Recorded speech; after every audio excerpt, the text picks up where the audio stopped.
E na segunda Epístola a Timóteo, capítulo 2, eu gostava de ler os primeiros 4 versículos. E esses primeiros 4 versículos são muito significativos e eu gostava que vocês os lessem pausadamente e com atenção. E dizem assim: é Paulo que está a escrever a Timóteo. O apóstolo Paulo, quando escreve esta segunda carta, ele está prestes a deixar este mundo. É nesta carta que ele diz: o tempo da minha partida está próximo.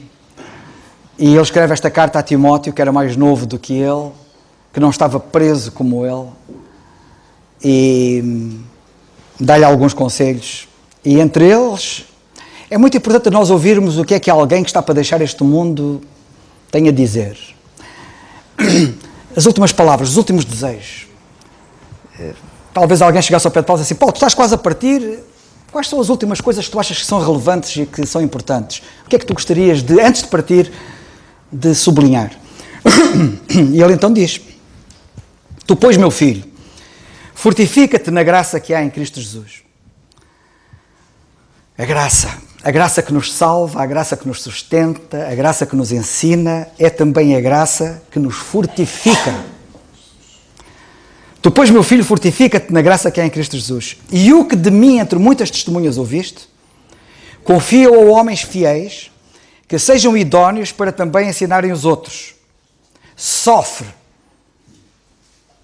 Eu gostava que vocês notassem bem esta palavra, sofre.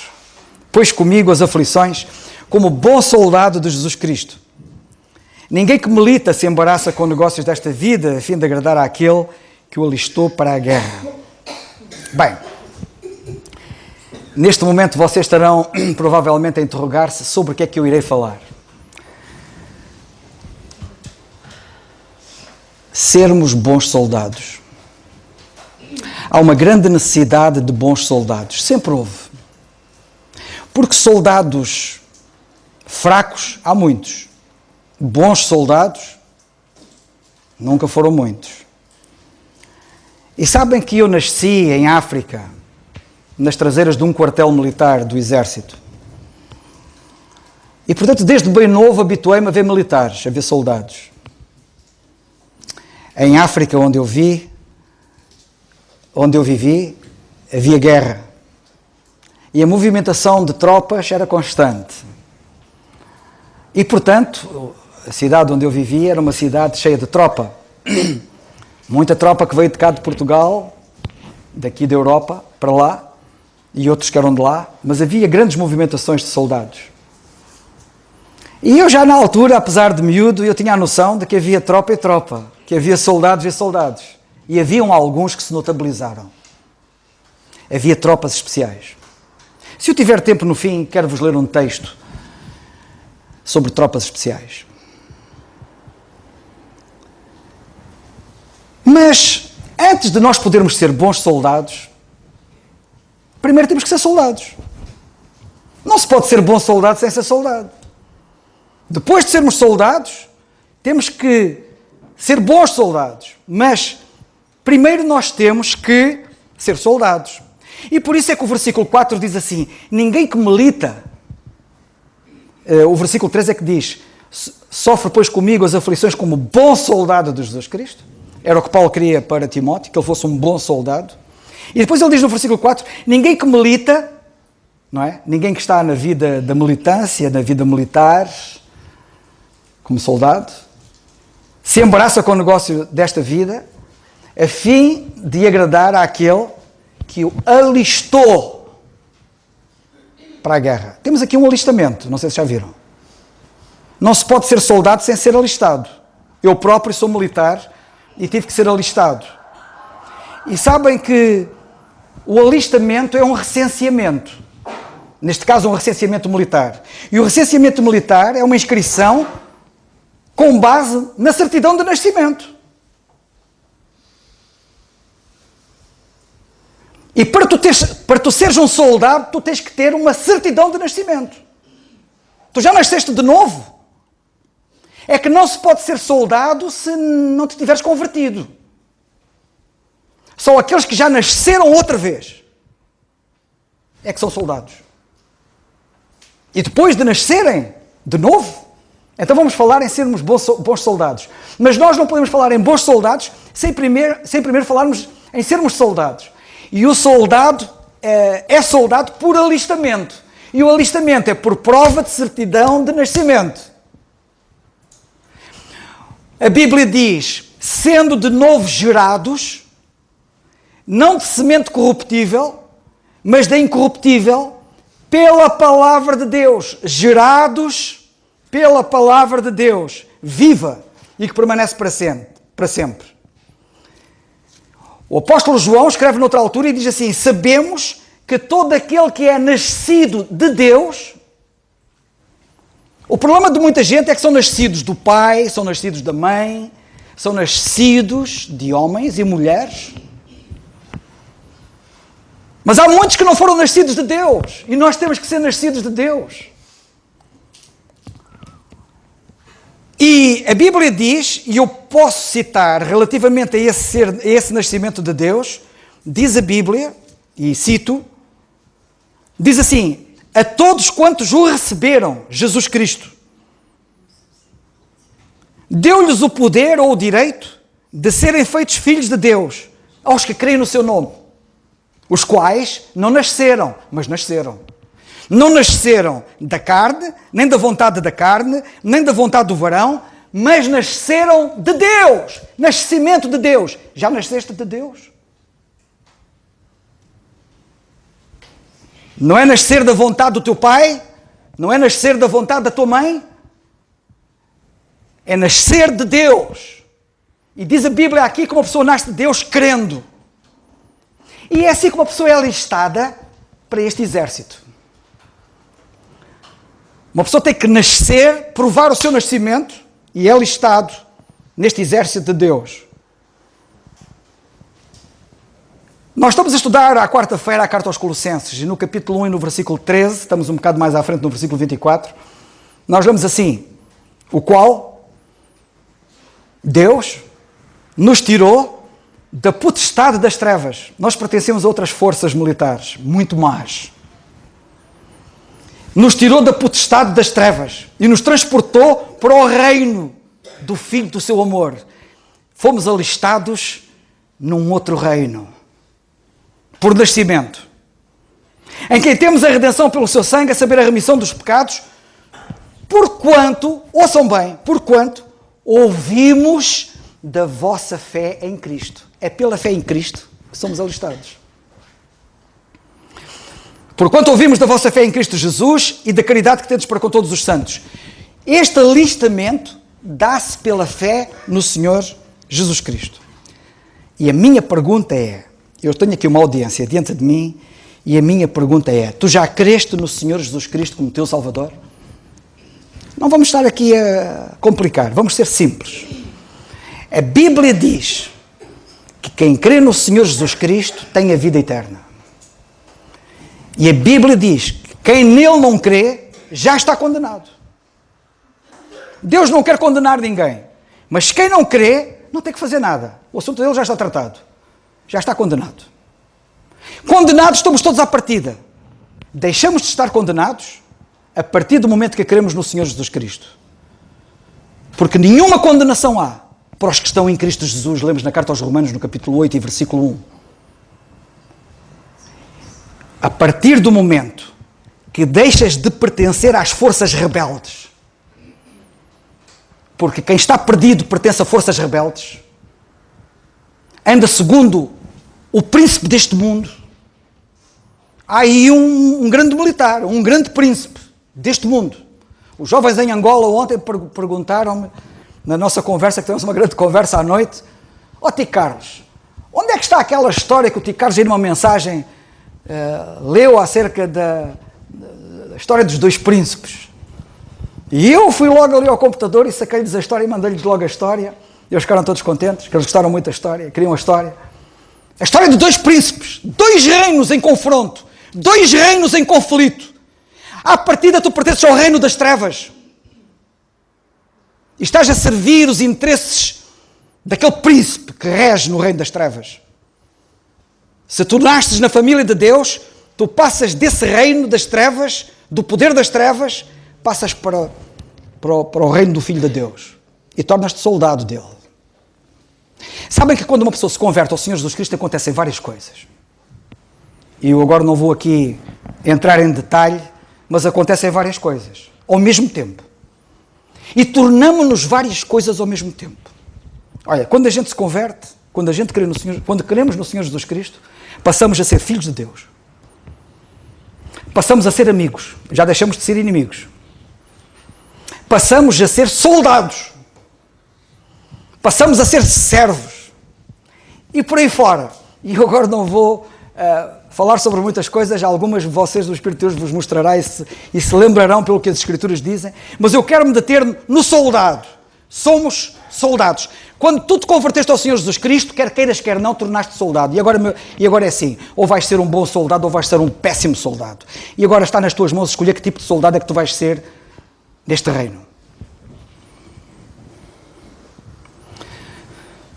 Para ser bom soldado, temos que tomar atenção a várias coisas que a Bíblia nos diz. E a primeira é uma das primeiras coisas. Provavelmente a primeira. Até mesmo no campo da vida militar é a primeira coisa que acontece. E além de provar a certidão de nascimento, além de irmos lá com a certidão de nascimento, para sermos alistados, nós precisamos logo de fazer uma coisa, quando somos alistados. Sabe o que é que nós precisamos? Precisamos de cortar com tudo. Acabou. Dedicação exclusiva. Um soldado é soldado porque tem uma dedicação exclusiva. É para aquilo e é para aquilo. Dedicação exclusiva. Disponibilidade permanente. Disponibilidade permanente. Senão nós somos bons soldados. Nós temos que ter uma dedicação exclusiva e temos que estar disponíveis a tempo inteiro. Se nos ligam à meia-noite, ou se nos ligam às 10 da noite, ou se nos ligam às 2 da manhã, se quisermos ser bons soldados, temos que estar disponíveis. Só há uma coisa parecida com o ser bom soldado na Bíblia. Aquele que quiser vir após mim, toma a sua cruz. Só há uma coisa parecida com o ser bom soldado, que é tomarmos a cruz. Parecido em quê? Quem tomava a cruz, cortava com tudo. Dizia adeus aos prazeres, dizia adeus aos amigos, dizia adeus à família, dizia adeus a tudo. Porque ele ia morrer. E só há uma coisa parecida com isto, é ser bom soldado. Porque quando um indivíduo é bom soldado, ele diz adeus a tudo. A vida que ele tinha montado, o esquema de amigos que ele tinha, o esquema das famílias, acabou. Isso agora, meu amigo, isto agora estás aqui por nossa conta. Aqui no quartel estás por nossa conta. Portanto, agora, se pensas que até aqui fazes o que querias, agora fazes aquilo que a gente quer. E só quem está na tropa, está ali o Samuel, está lá na academia militar, e ele compreende-me mais do que ninguém estas coisas. Eu, na sexta-feira, aprendi uma coisa com Samuel, da condução. Nós estamos sempre a aprender. Eu não sabia que as passadeiras tinham uma... Vocês todos sabem disso, quem conduz. As passadeiras, porque fomos à casa da irmãninhas, quando íamos a sair de lá, e eles vão assim, tu vais em sentido contrário. Vou em sentido contrário o quê? Está aqui alguma placa a dizer que vou em sentido contrário?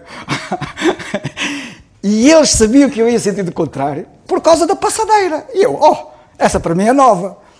Quando se olha para a passadeira tem as listas, não é?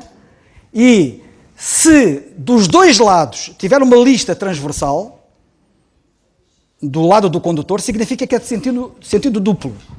Se tiver só uma lista de um lado e não tiver do outro lado, quer dizer que só é neste sentido e não é no outro. Ou ao contrário, se estiver daquele lado e não estiver deste lado, só é neste sentido. Eu não sabia disso. Pá.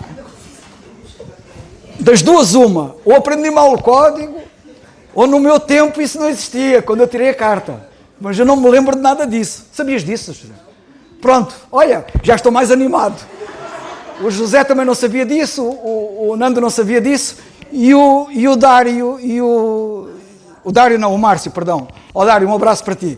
o Márcio e o Samuel sabiam disso e eu parecia um ignorante ao pé deles. Porque eles disseram, essa para mim é nova, agora vou tomar atenção. Quando eu saí dali, eles deram assim para mim a gozar comigo. Agora, quando fores para casa, vais ver todas as passadeiras, se tem lá as listas. E, de facto, comecei a olhar para as passadeiras todas e havia umas que tinham uma lista de um lado e uma lista do outro. Outras só tinham de um lado. De facto, nos sentidos únicos, só tinham de um lado. É curioso, eu não sabia daquilo. Bem, estamos sempre a aprender. Mas o Samuel, que é isto que me interessa agora, está na vida militar. E porque ele está mais recente na vida militar, e por isso é que eu peguei no exemplo da condução, porque como os que tiraram a carta há menos tempo, aprendem coisas novas que entretanto vão surgindo, que nós os mais velhos não sabíamos, ignorávamos. Então aprendemos com eles. E na vida militar também podemos aprender com eles, porque eles estão lá agora e sabem daquilo que eu estou a dizer. E uma das coisas que ele sabe que aconteceu foi que quando ele foi para a vida militar, ele cortou com tudo. É verdade ou mentira? Ele estava habituado a ir ter com a namorada. Agora, meu amigo, vais aqui, o tempo inteiro. Estava habituado a ir lá para a casa da mamãe e do papai, não sei. Não, isso é a casa da mamãe e do papai, isso é para esquecer. Agora a tua casa é esta. Esta agora é que é a tua casa. E estava habituado, mas a minha mãe fazia lá umas comidas tão... Não, a comida agora é esta que está aqui, esta que tu vais comer. Ração de combate. Vais para o mato 15 dias e recebes a ração de combate. E só tens um bocadinho de água para beberes. Cortar com tudo. Dedicação exclusiva, disponibilidade permanente e, como eu disse, só uma coisa parecida com isto, que é tomarmos a cruz. Outra coisa muito importante, preparação intensa. Depois do alistamento, depois de cortarmos com tudo, chegamos lá, quando chegamos lá, à vida militar, somos sujeitos a uma preparação intensa. E eu, na sexta-feira, perguntei ao Samuel, tu em que ano é que já estás? Está a acabar o segundo, já vai para o terceiro ano da Academia Militar. Eu disse, qual foi mais difícil? Foi o primeiro ou foi o segundo? E ele vira-se assim para mim, foi o primeiro. Então, mas porquê? E eu perguntei se era academicamente, se era físico. Foi o primeiro, porque no primeiro a gente sofreu muito. Não foi? Por causa da preparação intensa. É dada logo preparação intensa. Sofres. Paulo disse a Timóteo, queres ser um bom soldado? Sofre, pois, comigo. Sofre. Porquê esta preparação intensa? Porquê ser sujeito a tanto sofrimento? Quando eu cheguei aos fuzileiros, que é uma tropa especial, o diretor de instrução virou-se para nós e disse assim, meus amigos, isto aqui não é para super-homens. É para pessoas normais. Mas quero-vos dizer uma coisa. Se eu vos disser o que é que vocês vão fazer daqui a algum tempo, vocês não acreditam. Mas quando vocês chegarem àquele tempo, vocês vão fazer aquilo que vocês agora não acreditam. Preparação intensa. Preparação para fazer coisas incríveis. Preparação para fazer coisas impossíveis. Preparação para quê? Porquê todo aquele sofrimento? Porquê ser sujeito àquele sofrimento? Porquê ser sujeito a tanto sofrimento?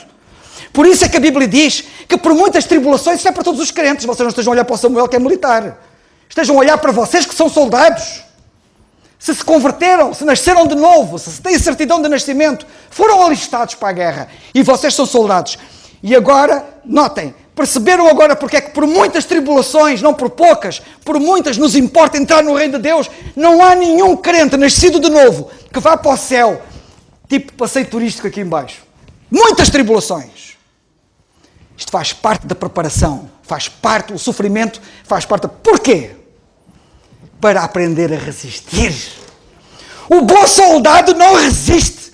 O bom soldado não desiste. Mas ele ganha na preparação intensa. Ganha debaixo do sofrimento. E é ali que ele aprende a resistir, que ele aprende a insistir, que ele aprende a não desistir, que ele aprende a persistir. Irmã Francisca, esta tribulação é boa, não é?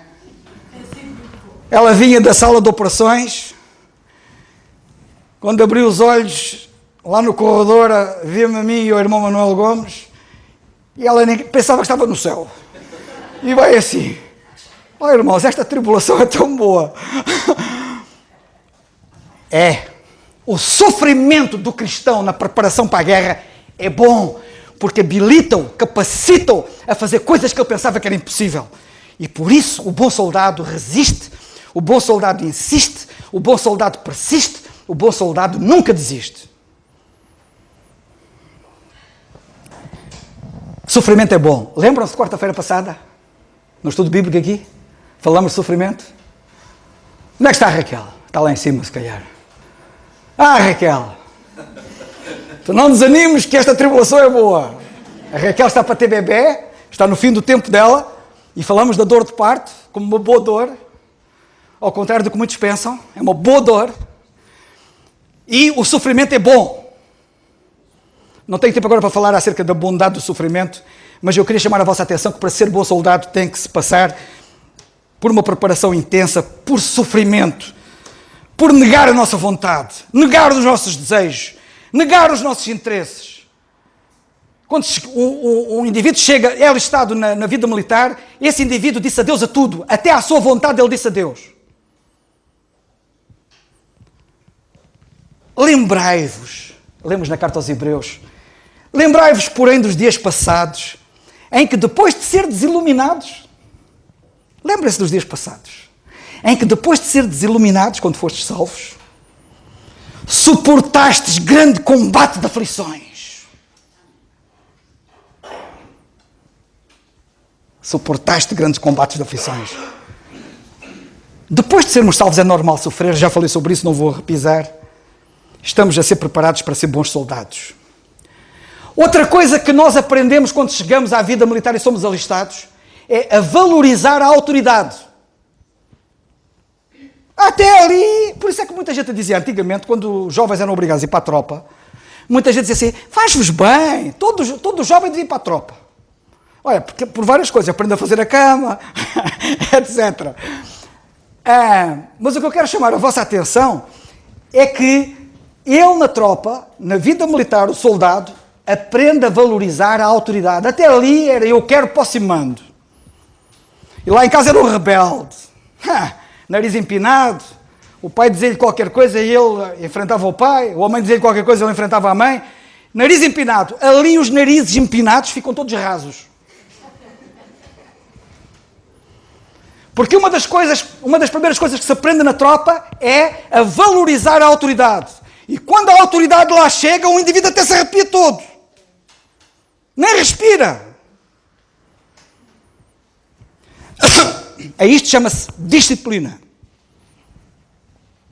E nós precisamos de ser disciplinados se quisermos ser bons soldados de Jesus Cristo. O bom soldado não faz nada por livre iniciativa. Não faz nada por autorrecriação. O bom soldado faz o que o comandante manda. Ali só impera a vontade do comandante. O comandante diz, está feito. Nem vale a pena dizer ai ou ui.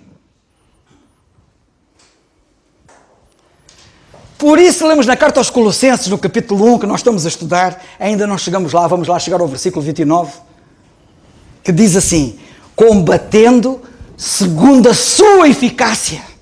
Nós combatemos não segundo a minha capacidade, a minha sabedoria, segundo a sua eficácia. Nós estamos sob um comando supremo. Na vida militar há várias terminologias. E sabem que quando o comando, há vários níveis de comando, na estrutura militar há vários níveis de comando, e há aquilo que é chamado o comando supremo. O comando supremo é o que está no topo.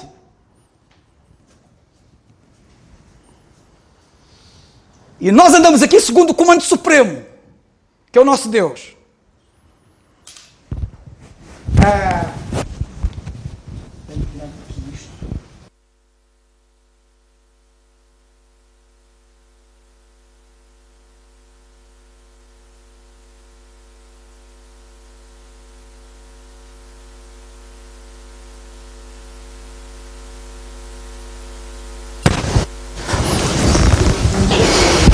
Outra coisa muito importante, se quisermos ser bons soldados, sabem qual é? Temos que conhecer bem o inimigo. Eu fui para os fuzileiros em 1980. A guerra colonial tinha acabado em 74, com o 25 de Abril, mas depois ainda houve ali um período de guerra ainda, mas ainda apanhei os resquícios da guerra em 1980, quando eu fui para os fuzileiros, E sabem que uma das coisas que nós ouvíamos os instrutores permanentemente era falarem-nos sobre o procedimento do inimigo. Como é que o inimigo procedia? Na guerrilha, particularmente na Guiné, que é uma zona pantanosa.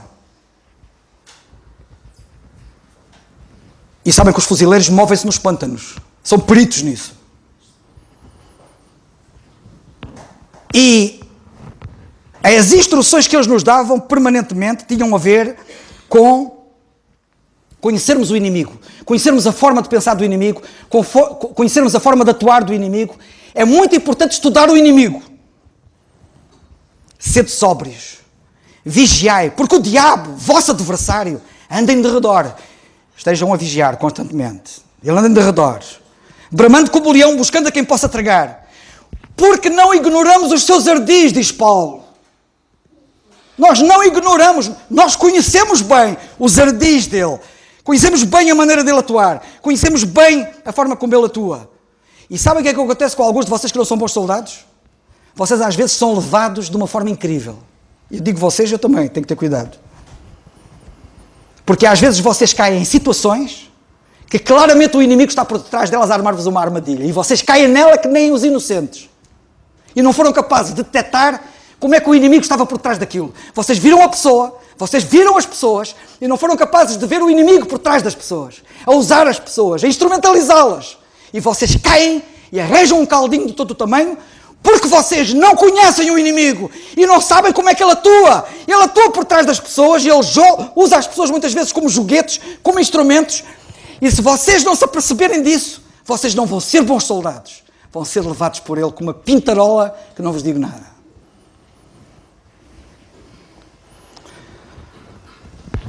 Por exemplo, sabem o que é que o apóstolo Paulo diz?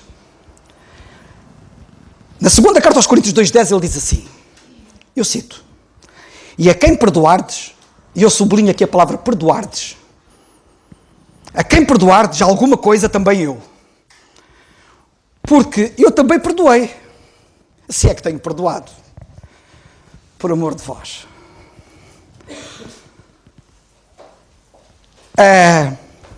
Por amor de vós o fiz na presença de Cristo, para que não sejamos vencidos por Satanás. Perdoar é importante para não sermos vencidos por Satanás. Se alguns de vocês têm algum problema de perdão e não perdoam, vocês vão ser vencidos por Satanás. Vocês não vão ser bons soldados, porque vocês vão ser derrotados. Vocês vão ser uns bons derrotados por Satanás. E nós não ignoramos os seus ardis. E conhecer o inimigo, conhecer a forma dele atuar, estudarmos a maneira dele atuar é percebermos isto. Eu quando tiver em uma situação que eu tiver que perdoar, que Deus me ajude, eu tenho que perdoar. Porque se eu não perdoar, eu vou ser um derrotado. Eu vou ser um vencido de Satanás. Porque eu não vou ser um bom soldado de Jesus Cristo. Pensem nisto. O bom soldado é o que está mais bem preparado. Por isso é que os melhores soldados são os das tropas especiais. São os fuzileiros. Claro, tinha que ser os fuzileiros. São os comandos. São os paraquedistas. E há mais aí uns grupos que andam a tentar a ver se equiparam a nós. Fazem o melhor, coitados, eles tentam, não é? É bom que tentem, para serem bons soldados. Mas, de facto, os melhores são estes. E dentro destes, ainda há alguns que se notabilizam. Por exemplo, nos fuzileiros, existe um grupo, que é um grupo pequeno, que é altamente bem preparado, muito mais do que o fuzileiro normal, que é o meu caso, que é o destacamento de ações especiais. Aqueles indivíduos, aquilo é brutal mesmo. Aquilo são indivíduos que mergulham, são indivíduos que saltam de paraquedas, eles fazem tudo e mais alguma coisa. Mas em situação de guerra. Mas o que eu quero chamar a vossa atenção é para o facto de que nós combatemos um inimigo e por isso é que temos que ser bons soldados, porque o bom soldado é o que está mais bem preparado. E o que está mais bem preparado está preparado para a pior guerra que existe. Vocês sabem qual é a pior guerra que existe? Sabem qual é o pior combate que existe? É o nosso. Sabem porquê? Porque mesmo na guerra convencional, o pior inimigo que existe a combater, sabem qual é? É um inimigo semelhante àquele que nós temos. É a guerra de guerrilha. Obrigado. Sabem que a guerra de guerrilha é a pior guerra que existe? A pior guerra que existe não é estarmos a ver o inimigo ali à frente e estarmos a combatê-lo. Isso é guerra convencional, não é? A pior guerra que existe não é essa. A pior guerra que existe é vocês irem pelo terreno e não verem o inimigo e de repente ele cai-vos em cima. Essa é a pior guerra que existe. É a guerra de guerrilha. E sabem que nós em África, quando houve a guerra em África, era guerra de guerrilha. Porque o indivíduo não via o inimigo. E então eu quero chamar a vossa atenção para isto, que nós combatemos um inimigo invisível. Satanás e as suas hostes não estão à vista. E estão escondidos na mata, no meio dos arbustos. Parecem um arbusto como os arbustos. E aparecem onde menos se espera. E por isso, quando a gente não revela perdão, o inimigo está à espera que eu caia mesmo ali. Tem ali uma mina. Terreno minado, minas. A gente olha para a estrada, parece que a estrada está normal. E estão minas ali escondidas no meio da areia. Luta de guerrilha. Porque não temos que lutar contra a carne e o sangue, mas sim contra principados, contra potestades, contra os príncipes das trevas deste século, contra as hostes espirituais. Hostes são exércitos. Contra os exércitos espirituais da maldade nos lugares celestiais. Isto é tremendo o que a Bíblia diz sobre isto. Outra coisa muito importante, se quisermos ser bons soldados. O bom soldado tem que conhecer bem a arma. Sabem uma das coisas que a gente tinha que fazer? Era desmontar as armas e depois montá-las com os olhos fechados. Para um indivíduo chegar a este ponto, desmontar a arma com as pecinhas todas e depois montar aquilo tudo outra vez, tem que conhecer bem a arma. Nós precisamos conhecer bem a arma. Nós nunca seremos bons soldados de Jesus Cristo se não conhecermos bem a espada do Espírito, se não conhecermos esta arma tremenda. Conhecimento da arma. Na carta aos Coríntios, o apóstolo Paulo diz: porque em tudo fostes enriquecidos nele, em toda a palavra, não é conhecer só partes, dá para sermos especialistas. E às vezes já chegaram a ficar alguns chamados crentes que dizem: aquele é especialista no tabernáculo. Está bem, é bom, é interessante. De fato, ele quando fala do tabernáculo percebe muito o tabernáculo. Então e o resto? É só tabernáculo? Em tudo. O apóstolo Paulo falava no pleno conselho de Deus. Todo o conselho de Deus. Somos, diz aqui, não é somos, diz: fostes enriquecidos nele em toda a palavra e em todo o conhecimento. Todo o conhecimento. Um bom soldado tem que estar mesmo no ponto. É impressionante. Depois, outra coisa muito importante, o uso correto da arma. Eu posso conhecer a arma, saber desmontar a arma, montar a arma, conhecer as peças da arma, saber tudo acerca da arma, e depois não sei usar a arma. Não é? Agora há dias, foi estes dias agora, a irmã Anabela que está ali, foi atacada no Facebook, e pediu-me ajuda, e disse: irmão, já viu? Uma pessoa assim está a dizer isto assim. O irmão pode ajudar-me? Peguei logo aqui na arma. Ela depois ficou impressionada porque ela vai assim: o irmão tem uma maneira e depois usa a Bíblia de uma maneira. Pois é, temos que saber usar a arma. Nós temos uma arma e temos que saber usá-la para a necessidade certa, no momento oportuno. Nós precisamos de conhecer a arma. O uso correto da arma. Quantos há que pegam na Bíblia e usam-na mal? Quantos há que pegam em passagens da Bíblia que nem têm nada a ver com o tempo presente e dizem que é para agora? Etc. Não tenho tempo para falar nisso. Nunca nos afastarmos da arma. Havia um grande homem de Deus, que já está na glória, que ele dizia que no tempo dele era impensável um crente sair para a rua sem a Bíblia com ele. Alguns agora vêm à igreja e não trazem a Bíblia com eles, quanto mais ir para a rua. Como é que é? Um bom soldado nunca se separa da arma. E sabe de uma coisa? Se alguém lhe tira a arma, ele está feito ao bife. Lá na tropa, é verdade ou não, Samuel? O que acontece? Anda cá, Samuel, chega aqui no stand. Anda cá. Chega aqui. Que é para todos verem, estão aqui a falar do Samuel e depois ninguém sabe quem é o Samuel. Samuel, o que é que acontece a alguém? É verdade ou não é verdade o que eu estou a dizer? Tu que estás na academia militar, um indivíduo nunca se pode separar da arma. Não. O que é que acontece? Diz. Diz, mas é aqui. Por norma temos que apagar, não é? Tê-la de volta, depois isso vai ao pelo. Normalmente é isso que acontece. Uma tardezinha. Lá. Estão a ver o que é que ele está a dizer, não é? Obrigado, Samuel, pode dizer. Obrigado. Nunca nos afastemos da arma. Nunca. O militar dorme com a arma. O bom soldado dorme com a arma. A arma está sempre ao pé dele, sempre. E sempre pronto a disparar. Não me apartei dos teus juízos, porque tu me ensinaste. Não me apartei dos teus juízos, que é a palavra de Deus. Salmo 119, o salmo da palavra, não me apartei. Não se aparte da tua boca o livro desta lei. Diz a Bíblia que o livro desta lei não se aparte da tua boca. Nunca te afastes dele. Antes medita nele de dia e de noite, para que tenhas cuidado de fazer conforme a tudo quanto nele está escrito. Porque então farás prosperar o teu caminho e então prudentemente te conduzirás. Outra coisa muito importante que o bom soldado tem, manter o foco na vitória. Sempre.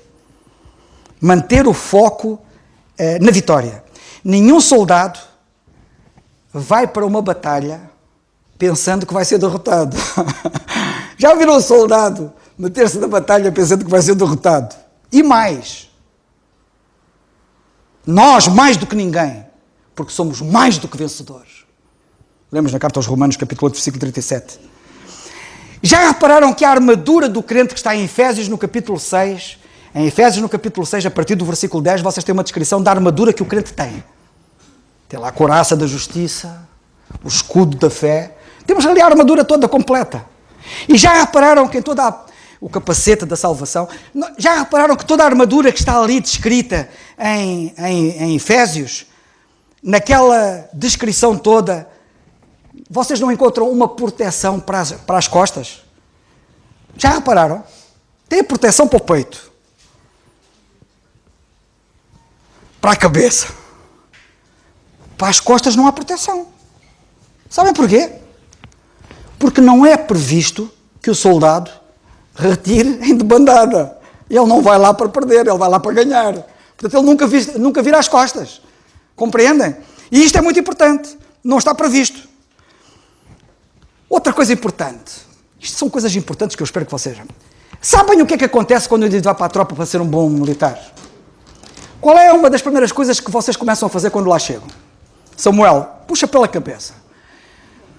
Uma das primeiras coisas que vocês fazem quando lá chegam é aprender a viver lá. Mas como é que é? Por exemplo, vocês quantos são? No teu caso, quantos eram? Quando lá chegaram? Uns 200. Eu parece que estou a ver, não é? Um ia para o seu apartamento privativo, o outro ia para o seu apartamento privativo, o outro ia para o seu apartamento privativo, cada um tinha a sua suíte, não era? Era assim? Hã? Para cada um? Não é um quarto para um. E outra, uma das coisas que um indivíduo, um bom soldado tem que aprender, sabem o que é? É a andar em conjunto. Começaram a deslocar-se quando? Cada um ia à sua vida, não? Lá. Um dava na cabeça, olha, eu vou atravessar a parada e vou lá. Como é que vocês se deslocam lá? Sempre em fileiras. Sempre em fileiras. Sabem qual é uma das primeiras coisas que se aprende? Uma coisa que se chama ordem unida. É assim que vocês dizem lá no exército? Nos fuzileiros nós chamamos ordem unida. Sabem o que é ordem unida? É o indivíduo aprender a marchar. Em conjunto. Não é sozinho. Então temos ali um pelotão com 28 ou 30 indivíduos, não é? Temos ali um pelotão e nesse pelotão esse pelotão desloca-se para a esquerda, para a direita, para cima, para baixo, para todos os lados, desloca-se em conjunto e aprendemos a andar em conjunto. Isto chama-se ordem unida. Nós, se quisermos ser bons soldados, temos que aprender a fazer ordem unida. Não é cada crente para cada lado. Não é eu puxo para a esquerda, o outro puxa para a direita, o outro puxa para trás, o outro puxa para a frente. Não, nós temos que estar juntos. Ordem unida. Aprender a marchar juntos. preparados para atuar conjuntamente. O bom soldado está preparado para atuar conjuntamente. O da esquerda sabe o que é que tem que fazer, o da direita também sabe, e eu também sei. Cada um de nós sabe o que é que tem que fazer, nós atuamos em conjunto. É uma força tremenda. E evidentemente que isto é só para fuzileiros, não é? Bons soldados. O melhor soldado é o fuzileiro, vocês já sabem disso. A não ser o fuzileiro. O fuzileiro também atua em conjunto, sempre. Mas está preparado para atuar sozinho. Por isso é que na guerra, quando abatem vários indivíduos do meu pelotão e podem abater o comandante do pelotão, cada um deles sabe o que é que tem que fazer sozinho. Mas atuar sozinho é só quando é necessário, em extrema necessidade. Não é o habitual. O habitual é trabalhar em conjunto. Nós também temos que aprender a trabalhar em conjunto, fazer ordem unida. Ordem unida. Não é? Mas preparados para que, se porventura estivermos sozinhos, não sei aonde, nos aguentarmos sozinhos, como aquela crente que eu publiquei aqui há uns meses largos, talvez há 1 ano ou 2, como notícia no site da igreja, uma crente iraniana que foi colocada numa prisão, que lhe foi tirado tudo e mais alguma coisa, mas não lhe tiraram a Bíblia do seu coração. Ela estava preparada para a guerra. E ela escreveu na cela da sua prisão, nem sei se já se foi com o seu sangue, se quê, e ela escreveu alguns versículos da Bíblia. Isto é um bom soldado. Ordem unida.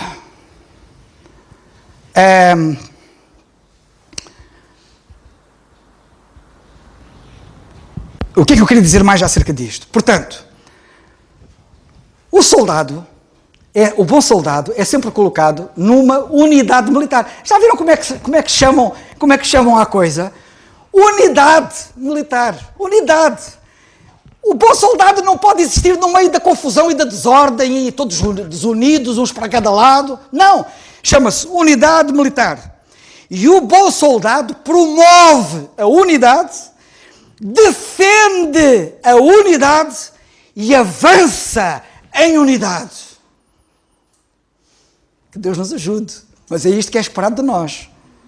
E rogo-vos, irmãos, por nosso Senhor Jesus Cristo, diz Paulo, e pelo amor do Espírito, que combatais comigo, unidade, nas vossas orações por mim a Deus. Combatais comigo. Vou fazer uma pergunta a cada um de vocês aqui. Onde é que vocês estão quando a igreja está aqui à quarta-feira para orar? Vocês estão onde? Onde é que vocês estão? Tenho que vos dizer isto. Onde é que vocês estão quando à quarta-feira temos aqui jovens? Porquê é que vocês não vêm ao culto de estudo bíblico e de oração?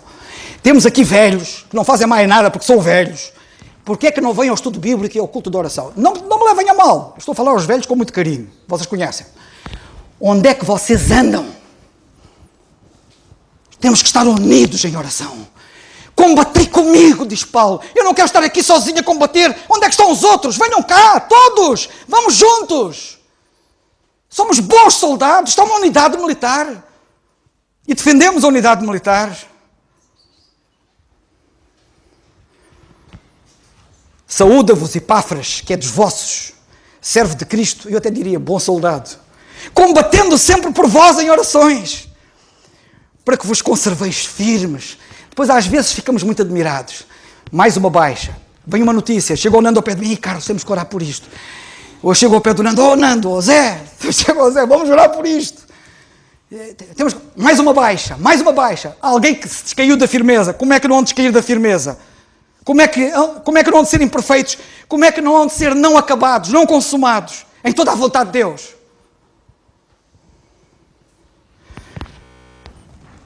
Tiago disse, não podeis alcançar, combateis e guerreais, e nada tendes, porque não pedis. Onde é que vocês estão no culto de oração? Para combater aqui comigo. Julguei, contudo, necessário mandar-vos Epafrodito, meu irmão e cooperador, e podia dizer assim, bom soldado, e companheiro nos combates, e vosso enviado para prover às minhas necessidades. Vocês sabiam que na guerra a logística desempenha um papel-chave? Não há nenhum exército que ganhe a guerra se não tiver uma boa logística. E sabem que parte da logística é a oração? Eu dou graças a Deus pelas nossas irmãs que à quinta-feira estão aqui a combater, a orar por nós. Estou convencido que tudo o que tem acontecido de bom se deve às orações delas.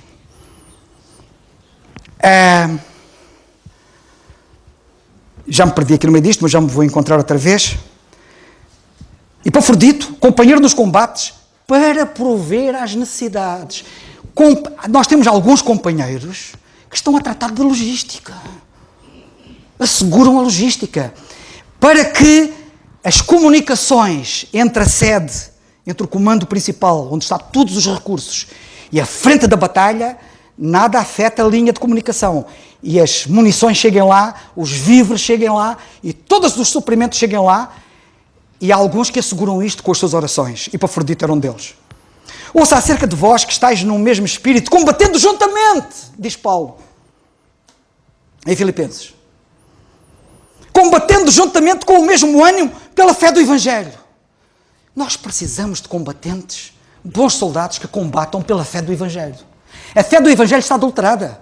Basta nós pegarmos aí no que é que se passa nas várias igrejas e religiões. A fé do Evangelho, a verdade do Evangelho está adulterada. Está mudada.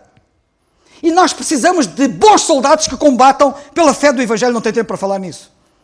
Façamos de Paulo o nosso modelo, disse ele, tendo o mesmo combate que já em mim tendes visto.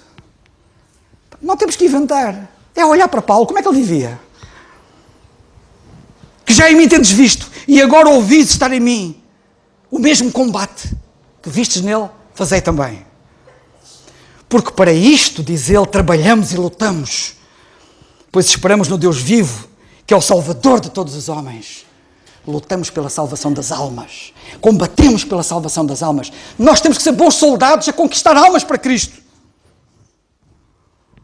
Nós somos o único soldado que disparamos. O bom soldado de Jesus Cristo é o único bom soldado no mundo, no universo. É o único bom soldado que quando dispara, o resultado é vida e não morte. Eu quero combater neste exército.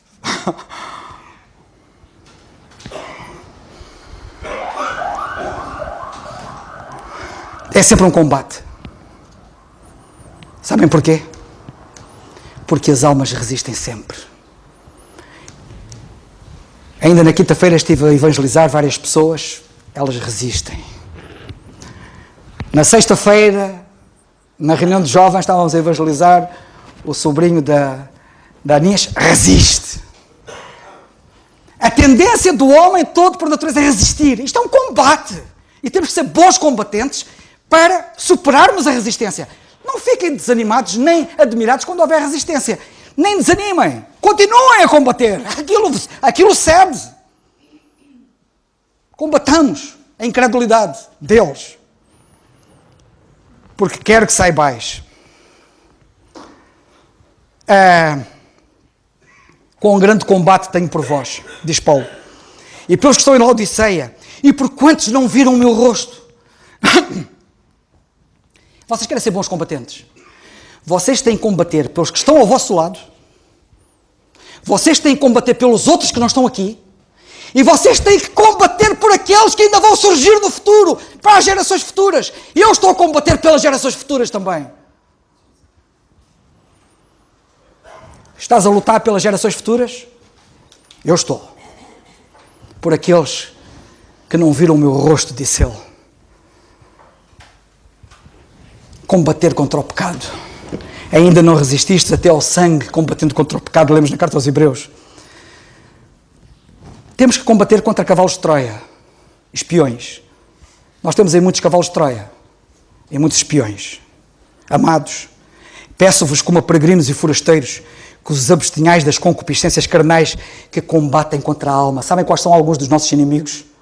São autênticos cavalos de Troia, estão cá dentro de nós. Nós temos inimigos que estão dentro de nós. Nós temos espiões dentro de nós. Não estão fora de nós, estão cá dentro. Sabem quem são?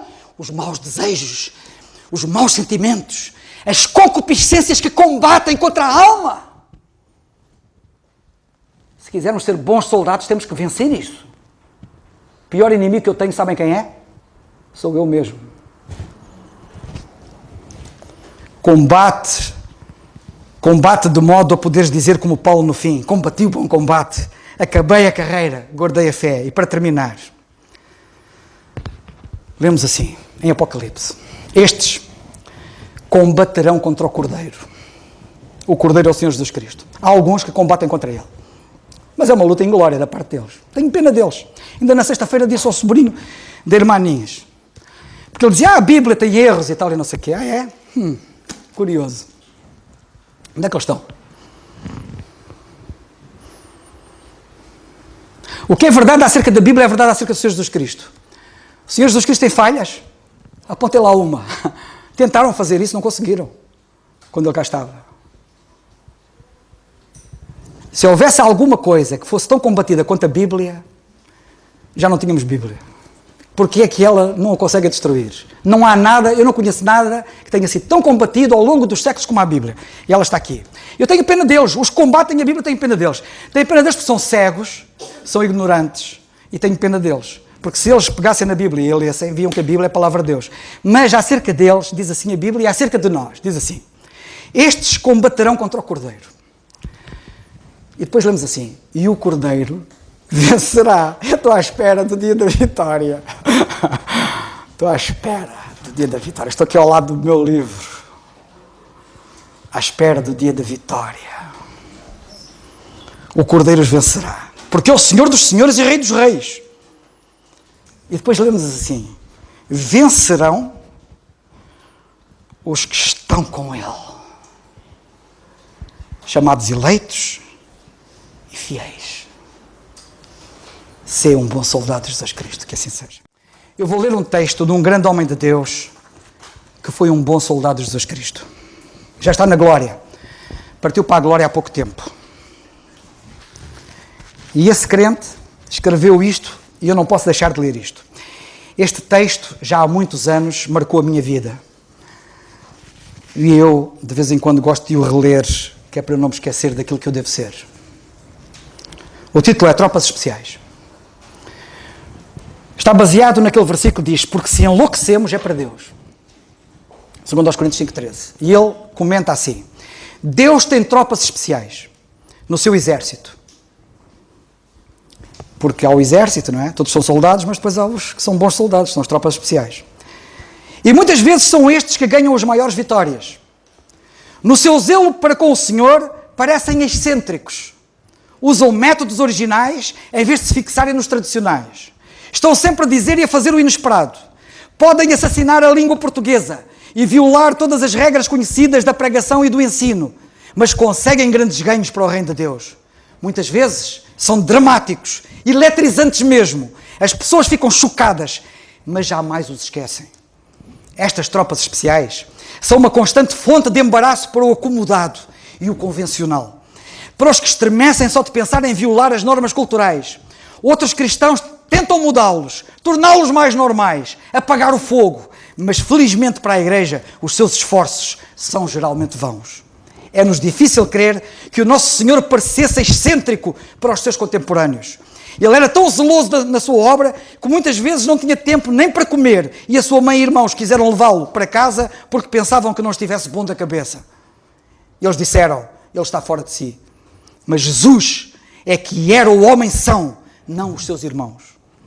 É evidente que as pessoas acusaram o apóstolo Paulo de ser estranho. A sua resposta à acusação foi: se enlouquecemos, é para Deus. Todos nós já ouvimos de alguém das tropas especiais de Deus que usava um colete escrito no peito e nas costas. Na frente dizia: eu sou louco por amor de Cristo. E na parte de trás dizia: quão louco és tu? O problema com a maioria de nós é que somos demasiado normais para criarmos alguma agitação a favor de Deus na sociedade. Como alguém já disse, nós deixamos a média inalterada. Somos como Pedro, ficando do lado de fora na sala do julgamento onde Cristo foi julgado, simplesmente a aquecer-se. Rowland Hill, o grande pregador de Londres, era excêntrico. Assim foi Charles Studd, Billy Bray, Nicholson, o evangelista irlandês. Será que queríamos que eles tivessem sido diferentes? Não. Quando consideramos como Deus os usou, só desejamos ser mais como eles. É 1000 vezes melhor a excentricidade eficaz do que a vulgaridade ineficaz. O primeiro amor pode às vezes ser excêntrico, mas graças a Deus é eficaz. E alguns de nós têm-no perdido. Que Deus nos ajude. Ok, vamos terminar. Só lembrar, logo à tarde, no Hotel Ibis, em Lisboa, não se esqueçam, às 4 horas temos o culto. Os que não puderem ir, orem. E os que puderem estar, não se esqueçam de estar então. Vamos então ficar de pé para terminarmos com a oração. Senhor nosso Deus e Pai, nós te queremos agradecer pela tua palavra, Senhor, e te rogamos que a abençoes no coração de cada um de nós que estamos aqui e também de todos aqueles que a vão ouvir. Pai amado, continua, Senhor, a cuidar do teu servo e usá-lo para a tua glória e para a nossa bênção. Continua connosco, Senhor, abençoa também logo à tarde o culto lá no hotel, que tu, na verdade, prepares os corações de todos quantos ali vão estar para ouvirem a tua palavra, principalmente, Senhor, se ali estiver alguma alma que ainda não é tua, que hoje seja o dia da salvação. Entregamos tudo nas tuas mãos e ao teu cuidado, rogando tudo no nome e para a glória do Senhor Jesus. Amém.